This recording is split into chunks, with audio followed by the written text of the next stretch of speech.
Isa pala akong rich kid. By 2 years is body. Maraming salamat sa pagtangkilik. Huwag kalimutang mag-comment, like and share. At kung hindi ka pa nakasubscribe sa aking channel, maanong pindutin ang subscribe button at pakihit na din ang notification bell para maging updated ka sa aking mga videos. The Secretly Rich Man. Kabanata 51. Oh, si Alice ay nasa problema. Iyon ay hindi ka panipaniwala. Hindi ito ang unang pagkakataon na nai-target pa rin ni Alice si Gerald. Mukhang talagang may gantimpala. Ang mga kasama sa bahay ni Gerald ay lahat ay nagagalak sa oras na ito. Napakamot ng ulo si Harper habang sinasabi, ngunit bukod kay Noemi, hinabol din ni Hailey at ng iba pang mga batang babae si Alice kanina. Kung gayon, ano ang dapat nating gawin ngayon, Gerald? Tanong ni Benjamin habang nakatingin kay Gerald. Dahil si Noemi ang tumawag sa kanya, natural na kailangang pumunta roon si Gerald. Bukod dito, lahat ng ito ay nangyayari sa Emperor Karaoke Bar at ito ay kanyang sariling pag-aari. Well, tara na at suriin natin ito pagkatapos. Pagkatapos ng lahat, sabay tayong lumabas dito. Hindi man mapakali si Gerald tungkol kay Alice ngunit wala siyang magawa sa oras na ito. Ang grupo ng mga batang lalaki ay sumaludo sa dalawang taxi bago sila dumiretso sa Emperor Karaoke Bar. Sa oras na ito, sa isang pribadong silid, maraming mga bote ng pulang alak ang nawasak sa lupa sa harap ni Alice. Bukod dito, agresibo ring ibinuhos ni Alice ang pulang alak sa kanyang bibig. Bakit? Bakit si Quinten ang ganitong uri ng tao? Naisip ko na siya ay talagang isang Ginoo na kagagaling lamang mula sa ibang bansa. Palagi siyang may napakahusay na ugali at napakahusay niya sa lahat ng kanyang ginagawa. Akala ko palagi siyang magiging mabuti at tapat sa akin. Pero bakit? Bakit siya ay isang taong may sakit at baluktot na tao?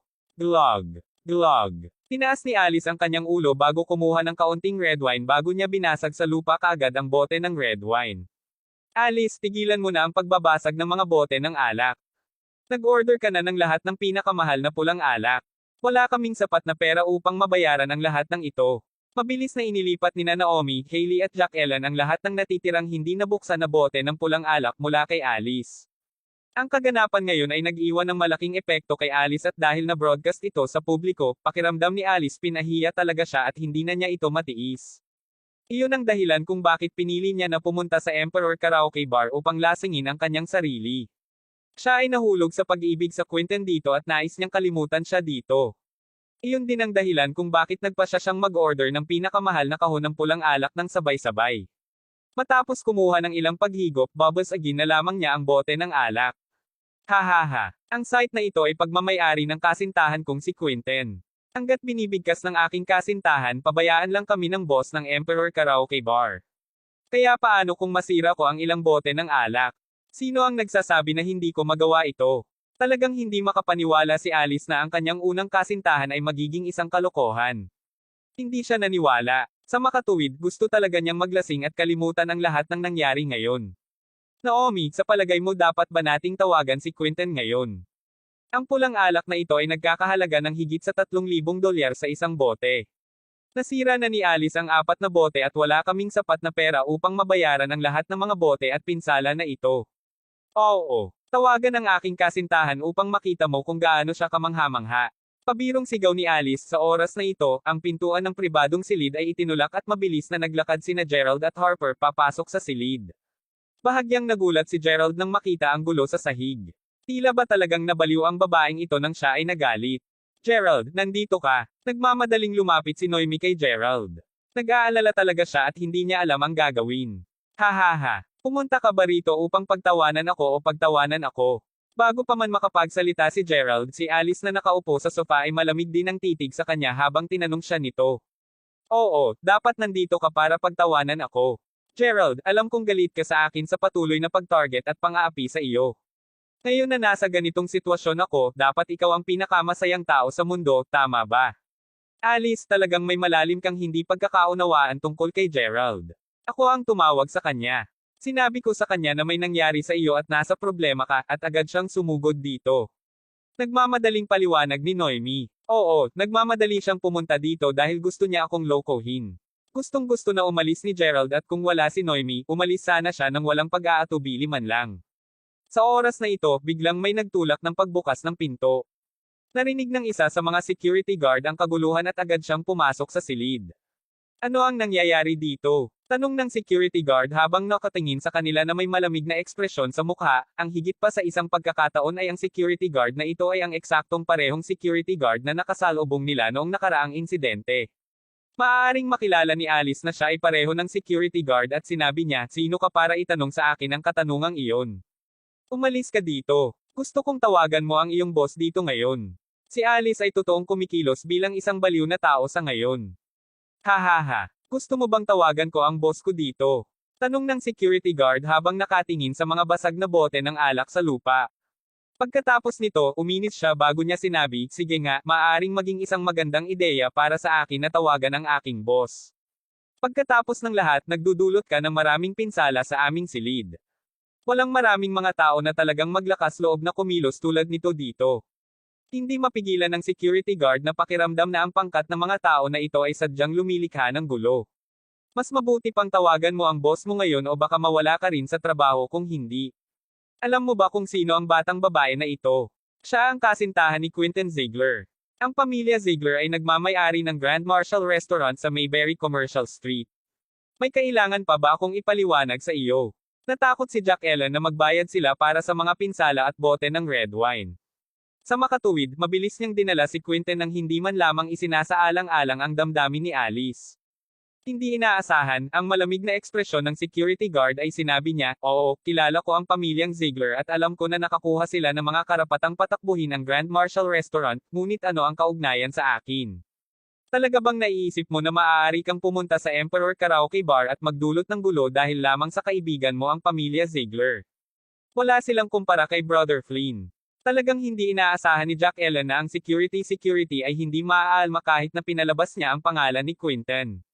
Si Quinton ang tumawag sa telepono kay G. Flynn, na hinihiling sa kanya na humingi ng tawad sa amin at hayaan kaming umalis sa huling pagkakataon. Naalala ko na nandito ka rin sa gabing iyon. Biglang naramdaman ni Jack Ellen na may isang seryosong mali. "Ano, miss, sa palagay ko dapat nagkamali ka. Sinabi mo na ang pamilya ng Ziegler ay tumawag sa amin. Kahit na tumawag talaga sila, sa palagay mo isang maliit na langgam na tulad nila ang makakapagyo ko sa kanila ni Brother Flynn." Matapos ang paalala ni Jack Ellen, sa wakas na alala ng security guard na ito ay ang parehong pangkat ng mga tao na Iris sa tangking isda ng Arowana sa huling pagkakataon. Sa oras na ito, medyo hamina ang kanyang tono. Matapos makinig sa pag-uusap na ito, sa wakas ay huminahon ng kaunti si Alice. Ang kahulugan sa likod ng mga salita ng security guard ay halata. Ang pamilya Ziegler ay wala talagang kahulugan sa kanya. Kaya, bakit dapat silang abalahin ni Flynn? Kahit na ang pamilya Ziegler ay malakas, malinaw na hindi nila matalo si Flynn.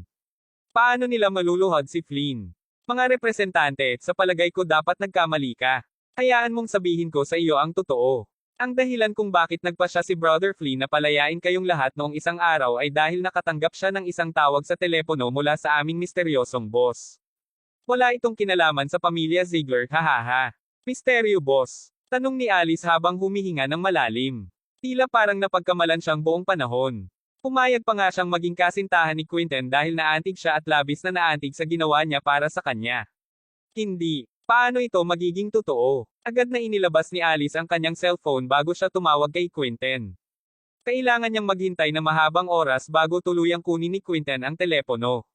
Napakaingay at tila ba may isang malaking kaguluhan pa roon.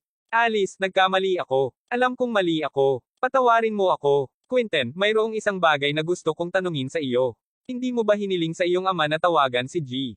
Lexington upang humingi ng tawad sa amin sa Emperor Karaoke Bar? Hiniling ba sa kanya ng iyong ama na yumuko at humingi ng tawad sa amin sa gabing iyon?" Malamig na tinanong ni Alice si Quinton ng tanong sa telepono. G. Lexington. Yumuko siya at humingi ng tawad sa'yo. Paano ito magiging posible? Si G. Lexington ay isang matalik na kaibigan ni G. Lyle. Paano siya marahil? Naiintindihan ko na ngayon. Panipi. Kabanata 52. Si Alice ay agad na binaba ng telepono. Ang hindi pagkakaunawaan na ito ay talagang sobra. Sa una, totoong naniniwala si Alice na si Quinton iyon, hindi tinanong ni Alice si Quinton tungkol sa bagay na ito ng detalyado dahil hindi niya nais na maramdaman ni Quinton na pumayag siyang makipag-ugnay sa kanya ng simple dahil nararamdaman niya ang pasasalamat sa kanya para sa kanyang tulong. Ngayon, ang lahat ay malinaw. Hindi pa nalutas ni Quinton ang bagay na ito. Kaya, sino kaya ito? Sa oras na ito, ang security ay biglang nakatanggap ng tawag mula sa kanyang headset. May isang sorpresa na ekspresyon ng mukha niya habang sumasagot siya ng tatlong magalang oo. Namutla agad ang mukha niya. Kagad pagkatapos, ang security guard ay yumuko bago siya yumuko at sinabi, "Mahal na mga kababaihan, humihingi ako ng paumanhin. Nagkamali ako. Ang iyong pagkonsumo dito ngayong gabi ay libre lahat. Ikaw, maaari kang umalis ngayon." Nang masabi iyon, nanatiling nakayuko ang security guard at hindi naglakas loob na ituwid ang likod niya. Ito, si Alice at ang natitirang mga batang babae ay natigilan. Ang eksenang ito ay eksaktong kapareho ng huling oras bukod sa ang katunayan na si Flynn ay hindi pa nagpakita dito ngayon. Sino ang tumawag para humingi ng tulong? Sino ang may ganitong uri ng kapangyarihan? Labis ding nagulat si Noemi. Sa tingin ko dapat bumalik muna tayo sa campus. Tatalakayin namin ang bagay na ito pagkatapos na bumalik kami sa dormitoryo. Pagkatapos tumingin si Noemi kay Alice na may nag-aalalang ekspresyon sa mukha. "Ma'am, bumalik muna tayo." Labis na naguluhan si Alice sa oras na ito. Ano ba ang naging problema? Sino ang tumulong sa kanilang lahat? Handa ang lahat na umalis sa karaoke bar sa oras na ito. Nasaan si Gerald? Nais ni Noemi na hanapin si Gerald ngunit napagtanto niya na wala kahit saan si Gerald. Oo, asan na si Gerald? Di asterisk man ito. Nakatayo lang siya sa likuran ko ngayon. Tumaya ako na tumakas siya ulit dahil natatakot siyang magkaroon siya ng fork out ng pera. Hindi ba ito kapareho ng huling oras? Pagkakita na lang niya na may mali, dali-dali siyang lumabas ng palusot para umalis at pumunta sa banyo. Naglakas loob lamang siya na bumalik pagkatapos naming malutas ang problema. Naiinis na sabi ni Jack Ellen. Hindi ganoong klaseng tao si Gerald. Ipinagtanggol ni Noemi si Gerald bago siya nagpatuloy sa paghanap sa kanya, doon lang, biglang binuksan ni Gerald ang pinto at pumasok sa silid. Kasabay nito, inilalagay niya ulit ang kanyang cellphone sa kanyang bulsa. Ayos na ba ang lahat? Kung ang lahat ay naayos na, umalis na tayo ngayon. Tumawag ako para sa 3 taxi at naghihintay na sila sa labas. Mahinang nagsalita si Gerald sa grupo ng mga tao. Tapos tumalikod na siya at lumabas ng kwarto. Nagulat ang lahat sa pribadong silid, lalo na si Alice. Ramdam na ramdam niya ang pintig ng kanyang puso na hindi mapigilan. Tumawag na si Gerald ng 3 taxi para sa kanila. Ipinahiwatig nito na alam na niya na magiging maayos ang lahat. Ito ang kaparehong sitwasyon sa huling pagkakataon ng lihim na naubusan si Gerald sa panahon ng kaguluhan. Nang siya ay bumalik, ang lahat ay nalutas na.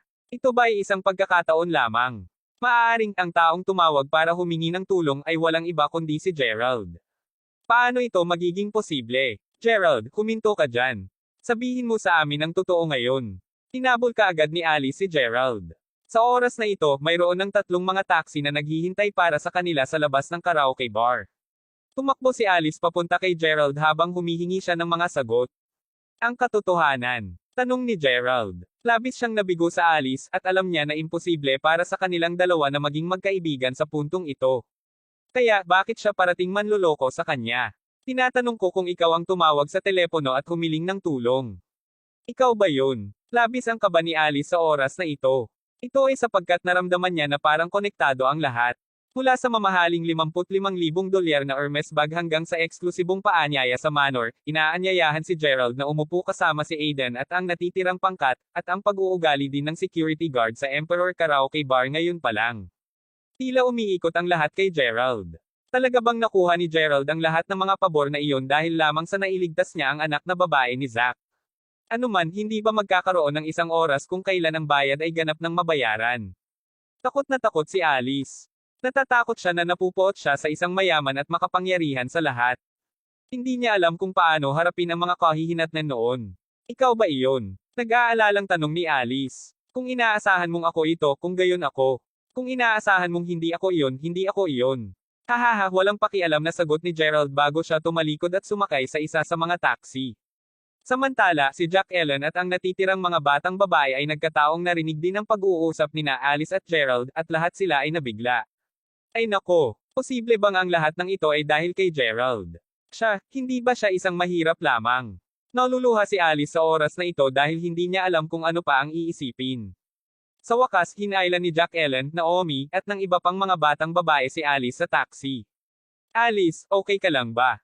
Mabuting tao si Gerald. Kahit na maaaring siya ay mahirap, siya ay isang napakahusay na tao pa rin. Huwag masyadong isipin ang tungkol dito.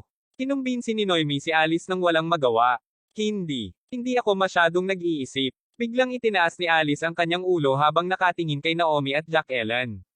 Naaalala mo pa ba ang sinabi ko sa iyo ngayon? Sinabi ko sa iyo na 70% ng Mayberry Commercial Street ay pagmamayari ng isang batang boss. Sinabi ko pa sa iyo na ang binatang ito ay napakumbaba at mababa ang susi, at kahit na sinubukan kong maghanap, wala ring impormasyon tungkol sa kanya sa internet. Siyempre naaalala ko. Sinabi mo na ang apelyido ng binata ay Crawford. Tinawag siya ng lahat na G. Crawford, Crawford. Gulat na gulat si Jack Ellen na tila may naisip siya sa puntong ito. Si G. Crawford ba talaga ang Gerald Crawford? Paano ito posible? Lahat ng mga batang babae, kasama na si Jack Ellen, ay namutla kaagad. Kung si Gerald talaga ang G. Crawford na pinag-uusapan ng lahat, maraming mga bagay ang magiging perpekto. Gayunpaman kung totoo ito, nais ni Jack Ellen na mamatay kaagad. Nais niyang tumama sa pader dahil napuno siya ng panghihinayang. Ang mga batang babae ay palaging ganoon. Alice, sa palagay ko lahat kayo ay nag-iisip ng sobra. Kung si Gerald ay talagang kapareho ni G. Crawford na pinag-uusapan ng lahat, bakit niya ibubuhay ang tulong na natatanggap niya? Mabilis na nasiguro at inalo ni Naomi si Alice nang makita ang namumutla at natakot na ekspresyon ng kanyang mukha. Oo. Pasimpleng tumango si Alice, ngunit nakapagpasya na siya. Siya ay mag-iimbestiga at titingnan ang bagay na ito dahil kailangan niyang alisan ng katotohanan. Kabanata 53. Pagkabalik sa dormitoryo, ginugol ni Gerald ang buong gabi na tahimik na tinitingnan ang mga tanong sa pagsubok para sa paksa ng pagsubok. Sa umaga kinabukasan, orihinal na binalak ni Gerald na pumunta sa venue para sa pagsubok na paksa 2. Sa oras na ito, bigla siyang nakatanggap ng isang text message mula sa kanyang kapatid na babae, Gerald, may mas mababa sa 3 araw sa pagtatapos ng buwan. Sinuri ko lang at napagtanto kung gumastos ka lamang ng $55,000 mula sa $3 milyong sa itim na gintong card. Kung hindi mo gugugol ang lahat ng pera sa pagtatapos ng buwan, ang $3 milyong ay mag-e-expire. Nagulantang si Gerald nang mapagtanto niyang katapusan na nigbuwan. Mayroon siyang $3 milyong sa kanyang itim na gintong card, ngunit hindi na niya ginamit ang anumang pera sa card bukod sa $55 milyong na ginamit niya upang bumili ng limitadong edisyon ng Hermes bag.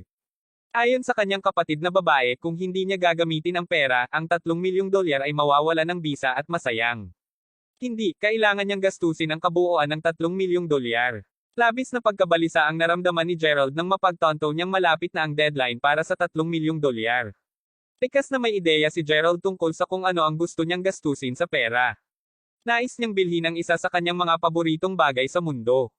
Isang sasakyan. Sa makatuwid, maaga namang bumangon si Gerald bago siya tumungo sa Mayberry Automobile City. Gumala siya at umikot ng mahabang panahon. Gayunpaman, hindi niya maiwasang makaramdam ng kaunting pagkabigo. Mayroong masyadong kaunting mga mamahaling kotse na nagkakahalaga ng higit sa $1.5 milyong. Bukod dito, ang karamihan sa mga mamahaling tindahan ng kotse ay walang nakahandang stock para sa mga mamahaling kotse. Magkano ang pinakamahal na mamahaling kotse sa iyong tindahan? Mas makakabuti kung makukuha ko ang kotse sa pagtatapos ng buwan sa lahat ng mga nakumpletong form at pamamaraan. Sa oras na ito, huminto lang si Gerald sa isang BMW shop. Gayunpaman, sayang na ang nag-iisang pinakamahal na kotse sa BMW shop na ito na maaaring maihatid at maibigay kay Gerald sa pagtatapos ng buwan ay nagkakahalaga lamang ng $300 hanggang $450,000. Masyadong mura iyon. Kailangan niyang bumili ng hindi bababa sa 7 o 8 sa mga sasakyang iyon upang magamit ang pera sa kanyang itim na gintong card. Gayunpaman, bakit siya bibili ng maraming mga kotse para sa kanyang sarili? Gulat na gulat ang ulo niya. Sir, ito ang pinakamahal na mararangyang car range sa aming shop. Gayunpaman, nais kong magmungkahi na tingnan mo sa halip ang panloob na ginawa na BMW 3 Series. Ang pinakamababang presyo para sa isang kumpleto sa kagamitan na BMW 3 Series ay halos $30,000. Ang sales girl sa BMW shop ay hindi man lang nag-abala na itago ang kanyang paghamak. Hindi lang niya ito ipinakita sa pamamagitan ng kanyang wika. Hindi niya maintindihan kung bakit ang isang tao na may suot na ganoong murang at casual na damit ay talagang humihiling para sa pinakamahal na kotse sa tindahan. Hindi niya inaasahan na masagasaan ang ganoong manggugulo sa madaling araw. Ang tindera ay medyo nagalit. Kahit na inirekomenda niya sa kanya ang pinakamurang kotse sa tindahan, maaaring hindi niya ito kayang bayaran. $30,000. Napakamura. Kalimutan mo na pupunta ako at tumingin sa ibang lugar. Bamantong hininga si Gerald bago umalis sa shop na may pagkadismaya sa mukha. Damn you. Nababaliw ka. Napatahimik ang sales girl habang nakatingin kay Gerald na naglalakad palayo sa BMW shop. Kaagad pagkatapos, ibinagsak niya ang profesional na ngiti sa kanyang mukha bago nagmura kay Gerald ng hindi seremonya. Talagang hindi inaasahan ni Gerald na siya ay ituring bilang isang baliw. Gusto lang niyang maghanap ng pinakamahal na mamahaling kotse na mahahanap niya upang maubos niya ang pera sa kanyang card. Sa kabutihang palad, sa kanyang patuloy na pagtingin sa paligid, nakakita si Gerald ng isang Lamborghini shop. Ang Lamborghini ay itinuturing na isa sa mga nangungunang tatak para sa mga sports car. Kahit na ang pinakamurang Lamborghini sports car ay magkakahalaga ng higit sa $1 milyong. Noong nakaraan, titingnan lamang ni Gerald ang lahat ng mga sports car na ito sa isang magazine, ngunit ngayon, makakaya niya talagang bumili ng isa para sa kanyang sarili. Naramdaman ni Gerald na parang nangangarap siya sa oras na ito. Kasalukuyan, mayroong isang sobrang maluho na sports car na ginawa ni Lamborghini na tinawag na Reven 10. Ang pinakamahal at premium na bersyon ng Reven Ion ay nagkakahalaga ng hindi bababa sa $2,600,000. Pinakamahalaga, ang Lamborghini shop ay handa ng stock, at maaaring maiuwi agad ni Gerald ang kotse. Sa oras na ito, hindi pinansin ni Gerald ang kasuklam-suklam na mukha ng sales girl habang nakaupo siya sa loob ng kotse upang maranasan kung ano ang pakiramdam nito. Mahal ko, ito ang Reven 10. Ang cool na kotse. Bakit hindi tayo umupo sa loob at maranasan kung ano ang pakiramdam? Sa oras na ito, isang batang mag-asawa na magkahawak ang kamay ay naglakad papasok sa shop ng Lamborghini. Ang mag-asawa ay nakasuot ng mga may tatak na damit, at kahit sino ay maaaring sabihin na sila ay mayaman mula sa isang solong sulyap. Hindi mo ba sinabi na nais mong pumunta at makita ang Gallardo? Masyadong mahal ang Reven 10. Kahit na ang pinakamurang bersyon ay nagkakahalaga ng hindi bababa sa $2,000,000. Kahit na makita ko o maranasan ito, hindi ko kayang bilhin ito. Sumulyap ang binata sa relo sa palso habang ngumiti siya ng walang magawa. Okay lang kahit hindi natin bilhin. Nais ko lamang maranasan kung ano ang pakiramdam na umupo sa Reven 10. Ito ang pinakamaluho at mamahaling kotse na ginawa ni Lamborghini. Ang batang babae ay tumugon sa isang coquettish na paraan. Kabanata 54. Ang sales girl na itataboy palayo kay Gerald ay nakatuon na sa mga batang mag-asawa sa ngayon, masasabi niya na nagsusuot sila ng mga branded na damit na nagkakahalaga ng $1,000,000, at tiyak na sila ay nagmula sa isang mayaman at mayamang pamilya. Bukod dito, narito ang batang mag-asawa upang bumili ng Gallardo. Nangangahulugan ito na tiyak na makakaya nilang bumili ng isang Lamborghini ngayon. Naramdaman lamang ng sales girl na si Gerald ay isang mahirap na bata lamang na nakaupo sa loob ng Reven 10 upang makakuha ng kaunting pananaw, at tiyak na hindi niya kayang bumili ng kotse dito ngayon. Makapal talaga ang balat niya. Guwapo, ganda, tunay na may kasiyahan ka.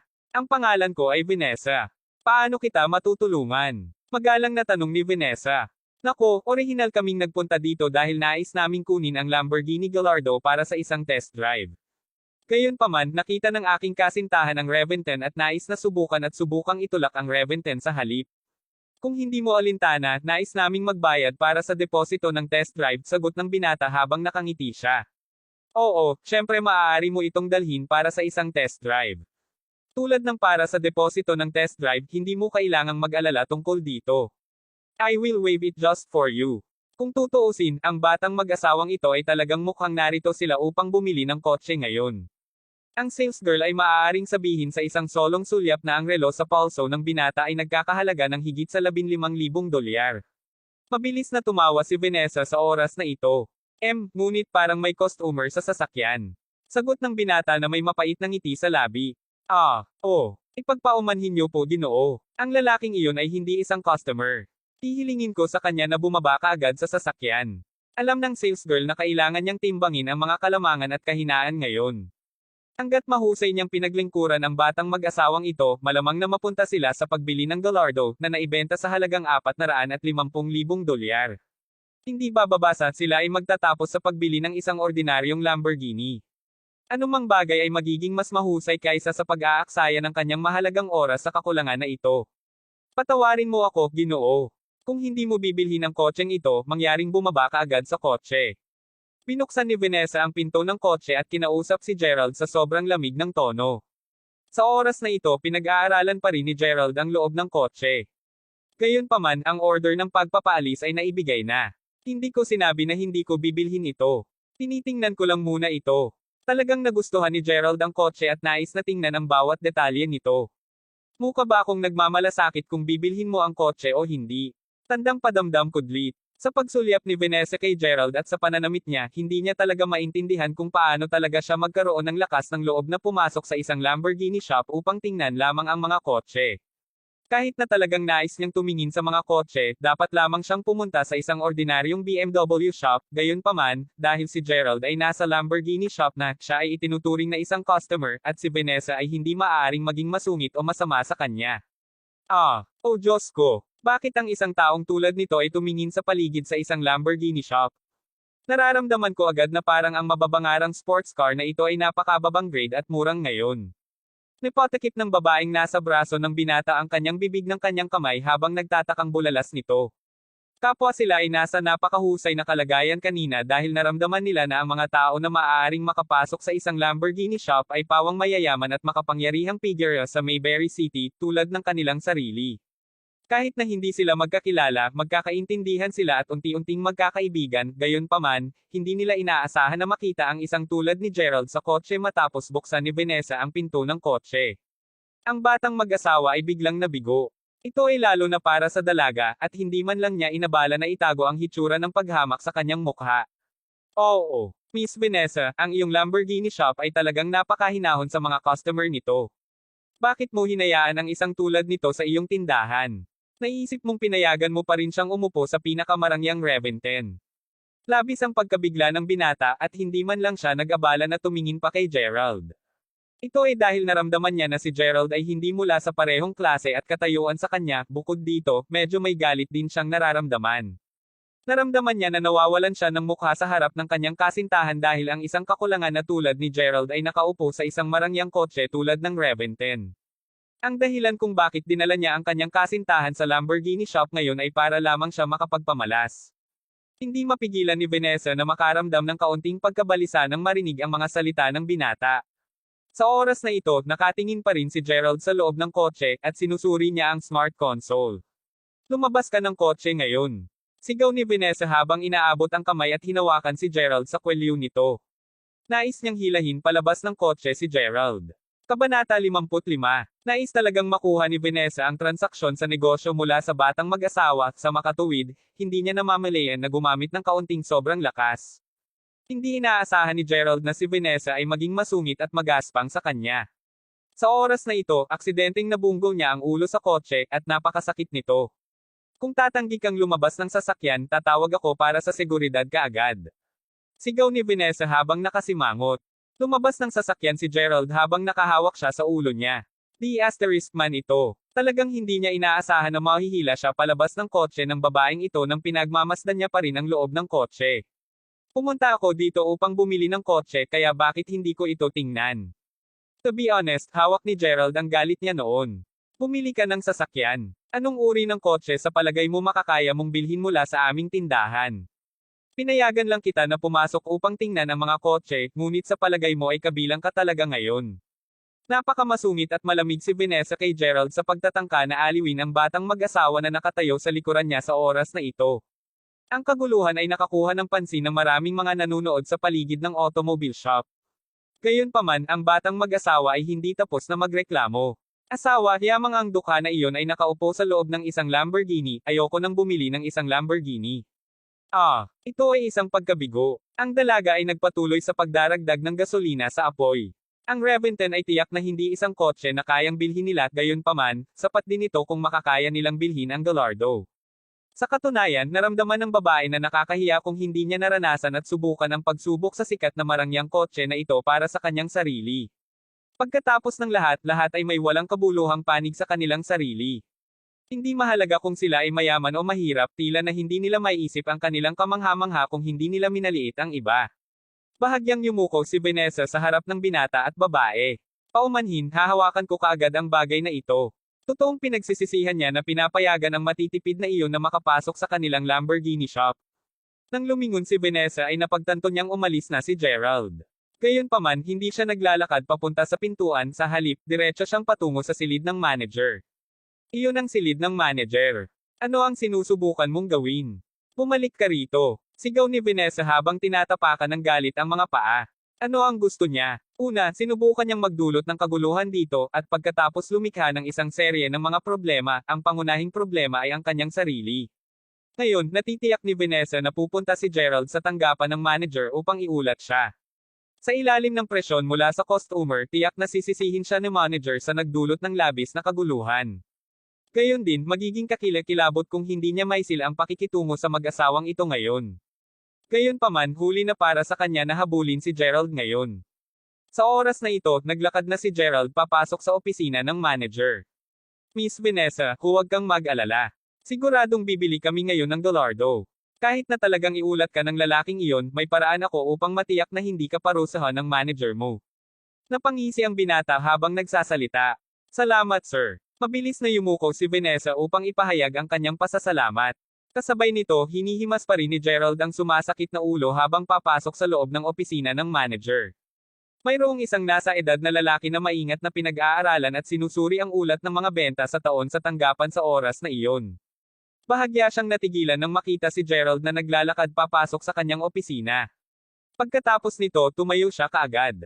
Ang binata na ito ay hindi nagbihis ng isang mahusay na pamamaraan, ngunit bilang tagapamahala ng tindahan, kailangan niyang magkaroon ng isang pambihirang pagpipigil.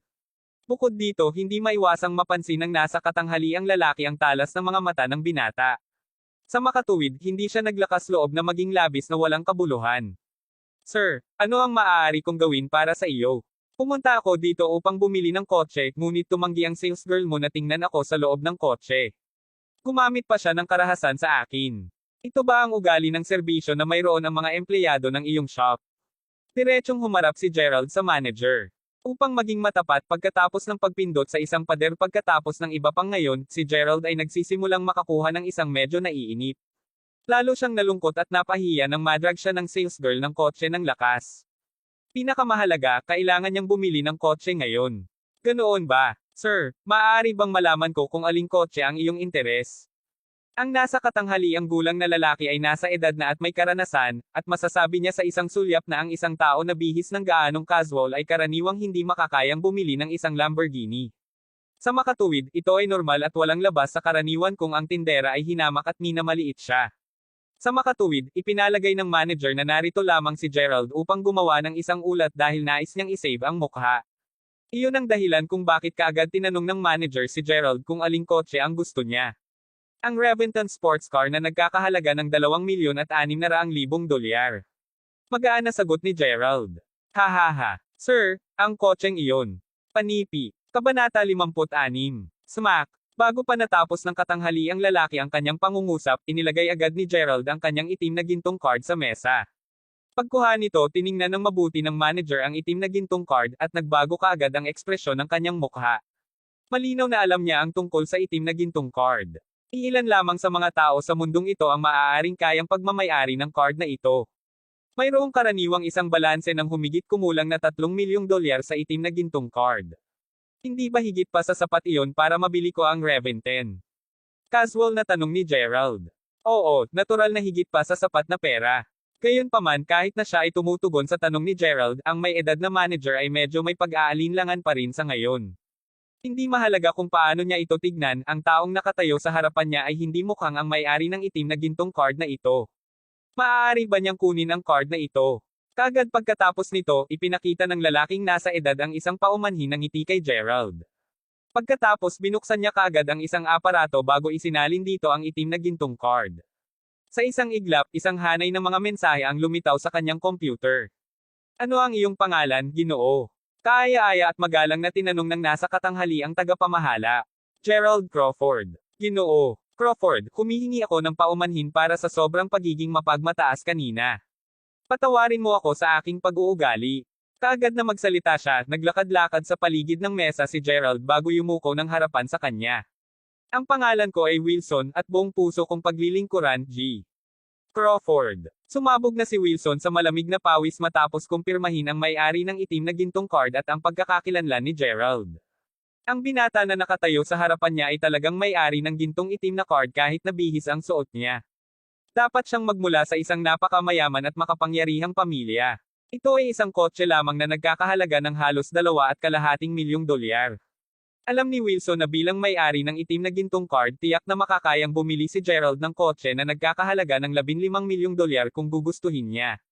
Damn it! Alin sa mga sales girls na talagang may masamang pag-iingat na nasaktan ng isang napakalakas na tao?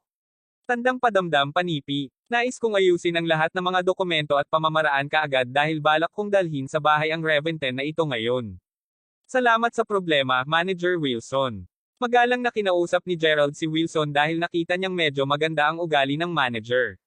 Pagkatapos tumalikod si Gerald at lumabas ng kanyang opisina. Oo, tiyak, G. Crawford. Pinahid ni Wilson ang pawis sa noo bago niya kinuha ang itim na card na ginto sa kanyang kamay at nakipag-ugnay sa financial manager. Nang lumabas si Gerald sa opisina ng manager, ipinapakita pa rin ni Vanessa sa batang mag-asawa ang Reventon. Kahit na alam niya na ang batang mag-asawa ay hindi kayang bumili ng kotse, bilang isang potensyal na customer, natural na pinaglilingkuran sila ni Vanessa sa abot ng kanyang makakaya. Gumugol pa siya ng oras upang ipaliwanag sa kanila ang lahat ng mga tukoy na detalye ng kotse. Wow! Asawa! Ang kotseng ito ay talagang sobrang cool at kamangha-mangha. Hindi nakakagulat kung bakit ang kotse na ito ay nagkakahalaga ng $2,600,000. Asawa, kailan natin kayang bilhin ang kotseng ito? Tanong ng babae habang nakaupo sa loob ng Reventon, malinaw na nagmamahal na sa sports car na ito. Ang panlabas na hitsura ng kotse ay napakalamig na, ngunit ang loob ng kotse ay mas kahanga-hanga.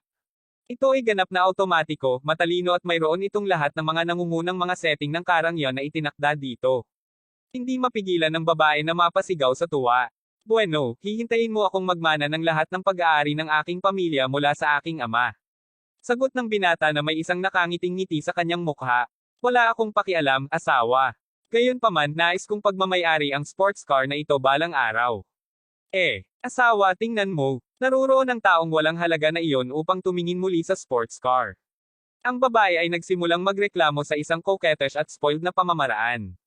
Nang siya ay lumingon, napansin niya na si Gerald na umalis kanina ay bumalik na. Bukod dito, sinusuri pa niya ang mga headlight ng kotse ngayon din. Sa oras na ito, nakita din ni Vanessa at ng binata si Gerald na nakatayo malapit sa Reventon. Si Vanessa ay naging labis na pagkabalisa sa oras na ito. Hoy! Ano na naman ginagawa mo dito? Hindi ko ba hiniling na umalis ka na? Naiisip mo ba na matatakot ako sa iyo dahil lamang sa isinumbong mo ako sa aking tagapamahala? Sakto. Ang ilang mga tao ay masyadong walang kabuluhan para sa kanilang sariling kabutihan. Hindi nila alam ang kanilang sariling lugar. Tuldok-tuldok. Ang sabi ng binata habang itinataas ulit ang relo. Malamig na tiningnan ni Gerald si Vanessa habang sinabi niya, Miss, ang saklaw ng iyong trabaho ay hindi lamang nakapaloob sa industriya ng pagbebenta, ngunit nasa industriya ka rin ng serbisyo. Kung nalaman mo isang araw na ang taong iyong sinusubukan mong itaboy ay talagang isang bagay ang iyong pinakamalaking customer, hindi mo ba ikakahiya ang iyong sarili? Hahaha. Ikaw ay isang nakakatawa at nakakatawa na tao. Batay sa iyong kakayahan. Magaling. Hihintayin ko ang darating na araw. Ngayon, maaari mo bang iwanan ang shop na ito kaagad? Tinitigan ni Vanessa si Gerald na para bang siya ay may isang taong may kapansanan sa pag-iisip. Ang paghamak at pagkasuklam sa kanyang mga mata ay maliwanag, tumango si Gerald nang walang magawa bago niya sinabi, hindi mo kailangang maghintay para sa darating na araw. Mapapahiya mo na ang sarili mo ngayon. Ginoo. Crawford, tinawag ko na ang lahat ng nauugnay na mga tauhang pampinansyal na makukumpleto ang lahat ng mga pamamaraan ng form at dokumentasyon para sa iyo. Ipinapangako ko na talagang makakakuha ka ng iyong kotse ngayon. Sa sandaling iyon pinangunahan ni Manager Wilson ang isang pangkat ng mga tao na kasama niya, at bitbit nila ang lahat ng mga uri ng malalaki at maliliit na instrumento habang sila ay nagmamadali patungo kay Gerald. Ang mga mata ni Vanessa ay nanlaki sa pagkabigla, at ang batang mag-asawa na nakatayo sa gilid ay nagkaroon din ng hindi makapaniwalang tingin sa kanilang mga mukha habang nasasaksihan nila ang eksena sa harap nila. Kabanata 57. Manager Wilson, anong nangyayari? Si Vanessa ay hindi makapag-react ng sandali. Gayunpaman, sinabi sa kanya ng kanyang likas na maaring gumawa siya ng isang bagay na makakapagsisisi sa kanya habang buhay. Kaya't nagmamadaling sumulong si Vanessa habang tinanong niya ang manager. Lumayo ka sa aking paraan ngayon. Hahayaan ko na ito sa iyo mamaya. Pinagsabihan ni Wilson si Vanessa nang masulyap ang tingin nito sa kanya. Sa oras na ito, ang tagapamahala ng pananalapi at ang clerk ng paghawak ay pumasok din sa likuran niya, at lahat sila ay nakatingin kay Gerald na may isang magalang na ekspresyon sa kanilang mga mukha. Tulala si Vanessa. Totoong naisip niya na si Gerald ay walang anuman kundi isang kahabag-habag na tagumpay. Ipinalagay niya na si Gerald ay nagpunta lamang dito upang tingnan ang Lamborghinis na hindi niya kayang bumili. Sa makatuwid, sa pagsisikap na huwag mapahamak ang batang mag-asawa na talagang kayang bumili ng isang Lamborghini, hindi nag-atubili na sakta ni Vanessa ang batang ito na sa palagay niya ay isang mahirap. Ngunit paano maaaring gawin ng isang mahirap ang kanyang manager na kumilos sa ganitong paraan? Bibili ba talaga siya ng Reventen? Oh Diyos ko, gaano siya yaman? Nagulat ang batang mag-asawa sa sandaling ito. Pakiramdam ng binata ay parang pinahiya siya. Manager, payuhan ko kayo na alamin na ako ang iyong totoong customer. Oo, bibili kami ngayon ng Gallardo mula sa dalagang ito. Kung ipagpapatuloy mo ang tretuhin mo siya ng ganito, baka magbago ang aming isip at pipiliing hindi na bumili mula sa iyong shop.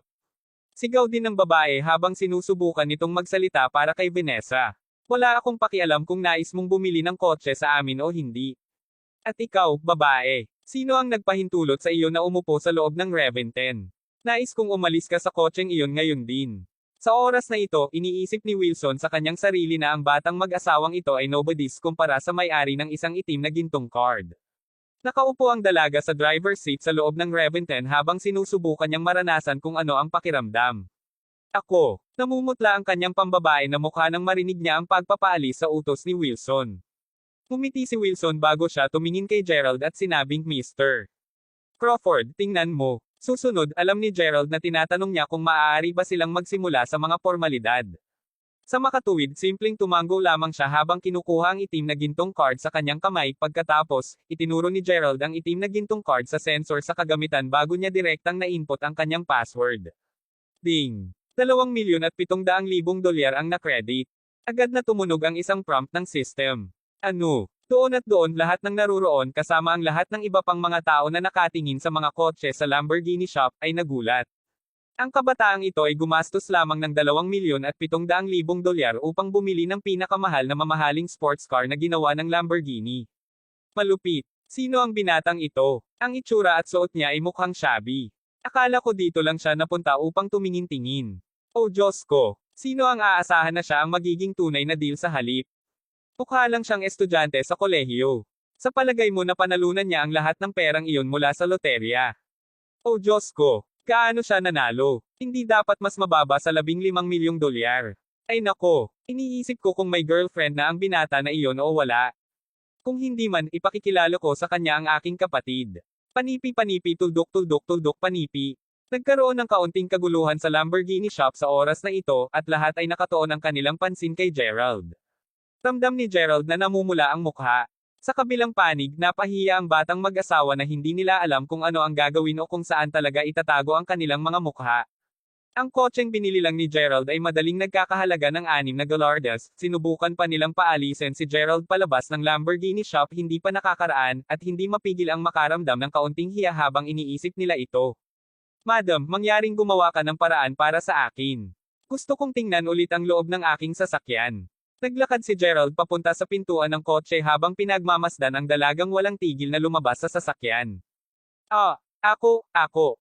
Talagang nais niyang subukan drive ang kotse at ilabas ito sa kalsada. Kapag nangyari iyon, tiyak na ang mga mata ng lahat ay nakatuon sa kanya. Iyon lang ang gusto niya.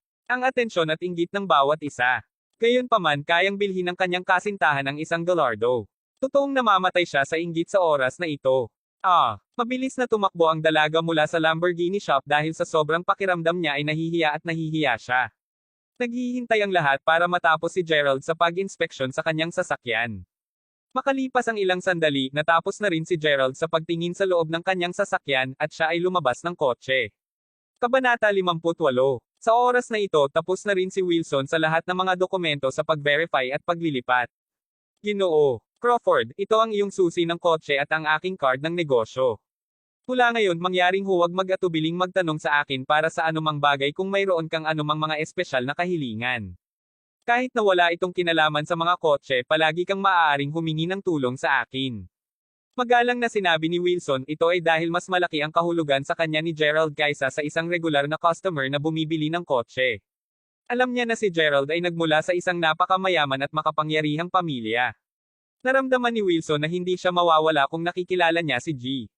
Crawford. O sige, salamat Manager Wilson. Sa totoo lang, may isang bagay na nais kong tanungin sa iyo kung hindi ito masyadong gulo, Manager Wilson. Nakangiting sabi ni Gerald. Opo, pakiusap. Bigyan mo lang ako ng mga tagubilin mo. Mangyaring maaari kang makakuha ng isang taong makakatulong sa akin na ibalik ang kotseng ito. Hahaha, sa totoo lang, hindi pa ako nakakakuha ng lisensya sa pagmamaneho, ay. Kung iyon ang kaso, gagawin ko ito para sa iyo kaagad. Ginoo. Crawford, bakit hindi ko ibalik ang kotse para sa iyo? Ginoo. Crawford, maibabalik ko rin ang kotse para sa iyo. Nakuha ko na ang aking lisensya sa pagmamaneho ng higit sa 2 hanggang 3 taon. Ginoo. Crawford, saang paaralan sa pagmamaneho ang pinag-aaralan mo? Kagad pagkatapos mahulog ang kanyang mga salita, isang pulutong ng mga tao ang mabilis na natipon sa paligid ni Gerald habang hinawakan nila ang kanyang mga braso ng galit. Patuloy nilang tinanong si Gerald tungkol sa kung aling unibersidad ang pinag-aaralan niya at sa aling paaralan sa pagmamaneho ang kinukuha niya. Si Gerald ay prevaricated sa kanyang mga sagot. Sa kasamaang palad, si Wilson ay napakatalam at alerto, at mabilis siyang nag-alok na personal na ibalik si Gerald. Sa oras na ito, nakatayo si Vanessa sa may pintuan habang sinulyapan niya si Gerald at ang dami ng tao. Nakakagat siya sa labi, puno ng panghihinayang. Talagang hiniling niya na masampal niya ang mukha niya. Talagang tiningnan niya at hinamak ang isang tao, ngunit hindi inaasahan, ang taong iyon ay naging totoong hari. Hindi mapigilan ni Vanessa na dumapa sa lupa habang iniisip ang mga kilos niya. Tiyak na tapos na ang kanyang career. Gayunpaman, hindi hiniling ni Gerald kay Wilson na ihatid siya pabalik sa campus. Pagkatapos ng lahat, ito ay isang cool at marangyang Lamborghini. Kahit na sa pagmamaneho nila sa kalsada, maraming tao na ang nakatingin sa kanyang sasakyan. Kung ihahatid niya ang kotseng ito papasok sa campus, siguradong maaakit niya ang sobrang pansin. Iyon ay magiging masyadong mataas na profile. Pakiramdam nito ay parang sinusubukan ni Gerald na ipakita ang kanyang kayamanan. Kinamumuhian ni Gerald ang mga taong mayabang at mas nasiyahan sa pagpapakita ng kanilang kayamanan. Sa makatuwid, tinanong ni Gerald si Wilson na ay parada ang kanyang kotse sa isang car park na matatagpuan na hindi masyadong malayo mula sa kanilang campus. Pagkatapos tinanong niya si Wilson na sumakay ng taxi pabalik sa Lamborghini shop. Nako, bumili si Gerald ng kotse ngunit nahihiya siyang magmaneho nito. Ito ay talagang napakatawa. Gayunpaman, nasiyahan si Gerald sa kotseng ito at naramdaman niya na parang nangangarap siya. Matapos maitabi ang susi ng kotse, naramdaman ni Gerald na medyo nauuhaw at nagpas siyang magtungo sa tindahan sa tabi ng campus upang bumili ng isang tasa ng milk tea. Kung wala kang cash sa iyo, maaari mong gamitin ang elektronikong pagbabayad sa halip. Pasensya na, boss. Patay na ang aking cellphone at nakalimutan kong dalhin ang aking wallet dito. Kung hindi man, maaari mo ba akong payagan na iwan muna ang mga tasa ng milk tea? Babalik ako sa dormitoryo upang kunin ang aking pitaka bago ako bumalik upang kunin ang mga milk tea. Pagkarating ni Gerald sa shop, nakita niya ang isang batang babae na may hawak na isang bag ng milk tea habang kausap niya ang boss. Tila na napagtanto lamang ng batang babae na hindi niya inilabas ang kanyang pitaka pagkatapos niyang matapos ang pagbili ng milk tea. Bukod dito, ang kanyang cellphone ay wala ng baterya at hindi rin siya maaaring magbayad gamit ang elektronikong pagbabayad. Ito ay talagang nakakahiya. Gayunpaman, matapos tingnan ang profile ng dalaga, medyo nagulat si Gerald. Ha, siya ba ito? Medyo nagulat si Gerald, siya ang batang babae na nakilala niya nang inatasan siya ni Whitney na linisin ang auditorium sa huling pagkakataon. Sa oras na iyon, aksidenteng nadumihan ni Gerald at nadungisan ang kanyang puting sapatos nang siya ay masyadong engrossed sa pagsasalita ni Victor tungkol sa pagbili ng kotse. Maalala siya ni Gerald dahil hindi lang siya maganda, ngunit hindi rin siya mapanghusga, hindi tulad ni Whitney. Napakadumir niya at mabait. Sa makatuwid, nagkaroon ng isang malalim na impression sa kanya si Gerald. Naalala niya rin ang pangalan nito ng malinaw. Mila Smith. Batang kapatid, huwag gumawa ng ganitong klaseng biro. Bumili ka ng 6 na tasa ng milk tea ng sabay-sabay at kumuha pa ng kaunting sip-sip ng isa sa mga milk tea. Kung iniiwan mo ang mga ito dito at hindi bumalik para dito, ano ang dapat kong gawin sa lahat ng mga milk tea? Tandang padamdam. Kanino ako dapat mangolekta ng pera kung gayon? Miss, nagpapatakbo lamang ako ng isang maliit na negosyo dito. Kaya, mangyaring huwag pahirapan ang mga bagay para sa akin. Walang magawa ang sinabi ng lalaking amo sa loob. Sa oras na ito, si Mila ay may labis na pagkabalisa na ekspresyon sa kanyang mukha habang frantically niyang pinunasan ang pawis sa noo. Magkano po yan, babayaran ko siya? Tulad ng nararamdamang sobrang pagkalabo ni Mila, may biglang tumunog sa likuran niya, huminga ng maluwag si Mila bago siya lumingon upang tingnan kung sino ang sumagip sa kanya. Pagkakita niya kay Gerald ay ngumiti siya ng hindi inaasahan. Ikaw? Oo. Para bang nagkita tayo ulit? Ngumiti si Gerald at hindi mapigilan ang pamumula ng kanyang mukha. Kabanata 50. Maraming salamat sa iyong tulong. Hindi ako makapaniwala na nakalimutan kong ilabas ang aking pitaka. Sambit ni Mila habang nakangiti. Hindi niya diretsyong tinanggihan ang alok ni Gerald na magbayad para sa kanya, at siya din ay magalang. Napakabait at mapagbigay niyang dalaga. Medyo nagulat si Mila na nasagasaan si Gerald ngayon. Gayunpaman, nagkaroon ng malalim na impression si Mila kay Gerald matapos na masagasaan siya sa auditorium sa huling pagkakataon. Naalala niya na ang mag-aaral na ito ay naging walang pakialam at hindi naapektuhan kahit na ang lahat ay pinagtatawanan at pinahiya siya sa oras na iyon. "You are welcome," sagot ni Gerald habang nakangiti.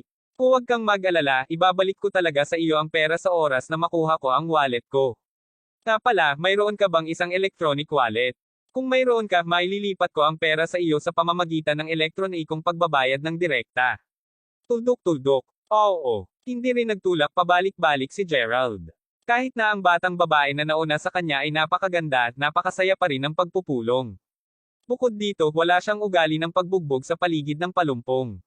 Sa ilalim ng normal na pangyayari, ang anumang iba pang ordinaryong tao sa sitwasyong ito ay tiyak na igiit na ang batang babae ay hindi na kailangang ibalik ang pera at maaari lamang itong kunin bilang paggamot sa kanila. Marahil susubukan pa nilang yayain siya sa hapunan at subukang makipagkaibigan sa kanya o tulad nito. Gayunpaman, si Gerald ay may isang napaka-straight character at palaging ganito. Dahil nais ni Mila na ibalik ang pera sa kanya, wala siyang dahilan upang tanggihan ang kanyang hiling. "Babalik ako sa aking dormitoryo ngayon at ilipat ang pera pabalik sa iyo mamayang gabi. Salamat sa iyong tulong ngayon. Ang pangalan ko ay Mila Smith. Ang pangalan ko ay Gerald Crawford."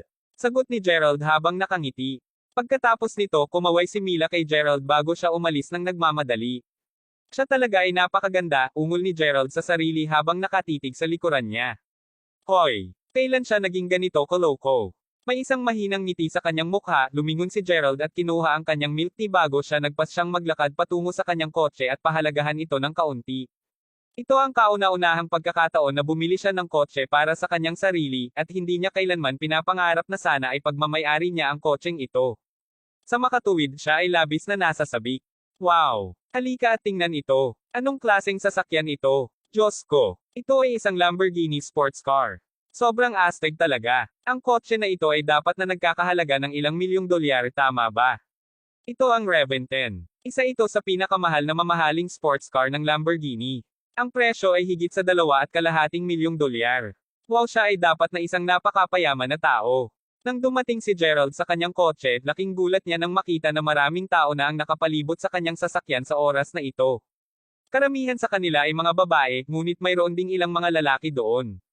Lahat sila ay nakatingin sa kanyang kotse na may pagkamangha, at lahat ay nagkakaroon din ng masigasig na talakayan tungkol sa kotse.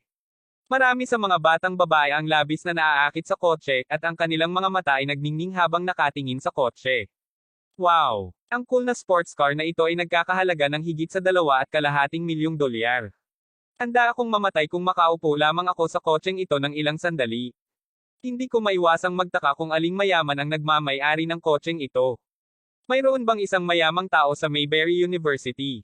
Kung meron man, gugustuhin ko talagang maging girlfriend niya. Halika, bilisan mo at kumuha ako ng litrato. Gusto ko talagang kumuha ng litrato kasama ang sasakyan. Pag-click. Patuloy na tumunog ang tunog ng mga shutter ng kamera. Ang ilang mga batang babae ay nais ding kumuha ng litrato kasama ang kotse, ngunit nahihiya silang gawin iyon. Bukod dito, hindi lamang sila nakatingin sa kotse, ngunit sinusunod din nila ang kanilang paligid sa oras na ito. Nais ng lahat na alamin kung sino ang may-ari ng kotseng ito. Nais nilang malaman kung ito ay kabilang sa isang lalaki at kung siya ay isang mag-aaral mula sa Mayberry University. Kung siya ay kapwa mag-aaral, nais nilang sakupin ang pagkakataong lumapit sa kanya. Marahil ang mayayamang taong iyon ay magugustuhan sa kanila. "Aba, patawarin mo ako.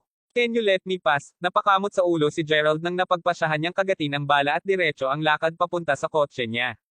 "Umalis ka dito. Bakit mo sinusubukan na pigain?"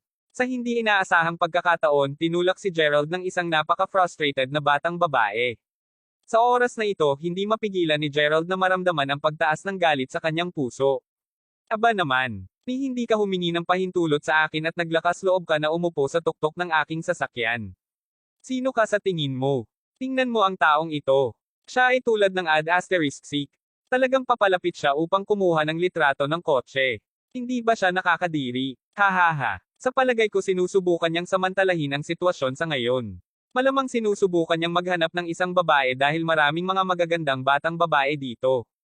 Hindi pa ako nakakita ng mas nakakainis na tao sa buhay ko. Mabuti kung dumating ang may-ari ng Lamborghini at makita ang isang grupo ng mga magagandang batang babae dito. Gayunpaman, isipin lamang kung ano ang iisipin niya kung nakita niya ang isang nakakasuklam na batang lalaki sa harap ng kanyang kotse. Kakaiba kung hindi siya nagalit. Pagkatapos ang grupo ng mga batang babae ay mabilis na kinuha ang kanilang mga cellphone at nagsimulang mag-snap ng kanilang mga larawan kasama ang Lamborghini. Tingnan mo, bakit maraming tao ang natipon doon? Panipi, Kabanata 6 na po. Tila na parang may isang mayamang batang lalaki sa aming universidad ngayon. Pumili lang siya ng Lamborghini Reventon sports car. *Man 8. Ang kotseng iyon ay nagkakahalaga ng halos 1.5 hanggang 2 higit sa milyong dolyar. Tara na at tingnan natin. Marahas na tinulak palabas si Gerald ng ilang batang babae, at sa oras na ito, mas maraming tao ang tumatakbo papunta sa kanyang sasakyan. Naramdaman ni Gerald na tuluyan ng walang magawa. Kung nais niyang bigyan sila ng sampal sa kanilang mga mukha ngayon, maaari lamang niyang alisin ang mga susi ng kotse sa kanyang bulsa at direktang may unlock ang kanyang sasakyan. Gayunpaman si Gerald ay walang ganoong klaseng ugali, lalo na't wala sa harap ng napakaraming tao.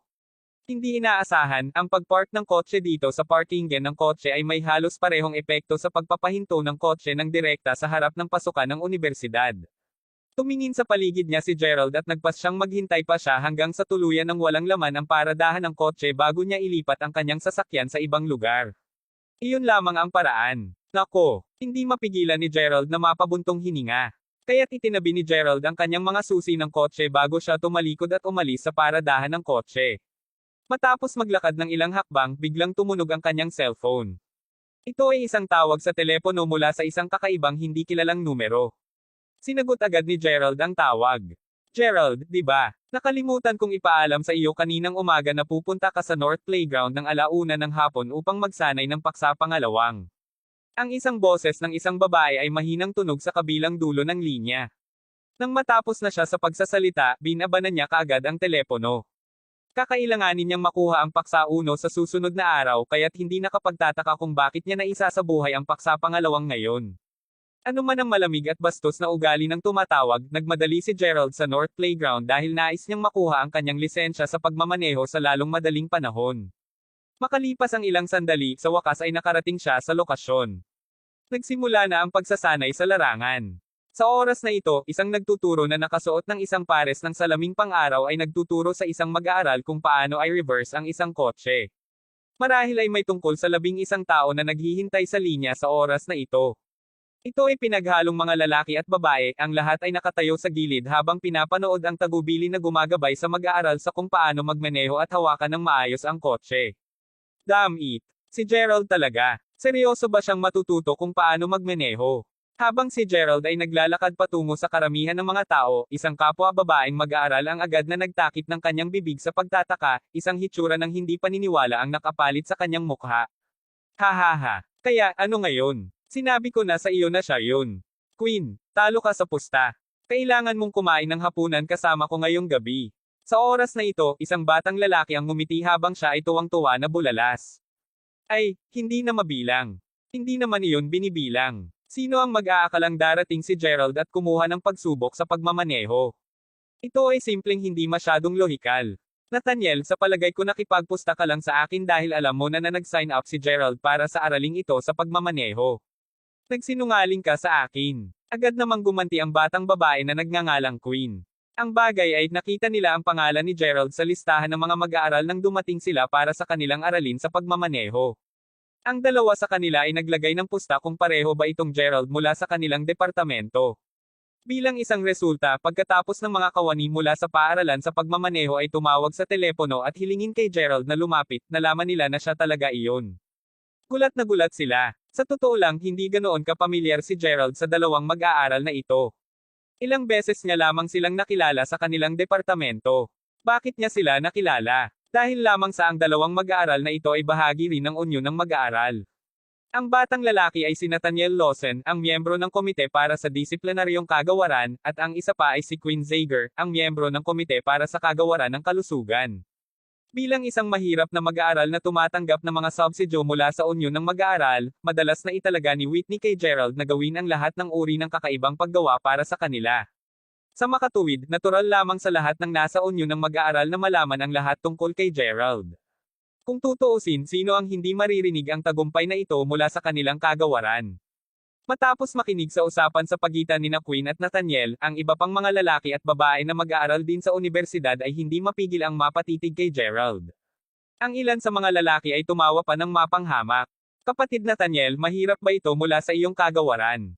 Nadama ng batang lalaki na ang kanyang sariling kahalagahan ay walang alinlangan na maiangat kung siya ay pinagtatawanan at pinahiya ang iba, sa gayon, hindi siya nag-atubiling insultoin si Gerald dahil pakiramdam niya na malinaw na wala siyang anumang katayuan.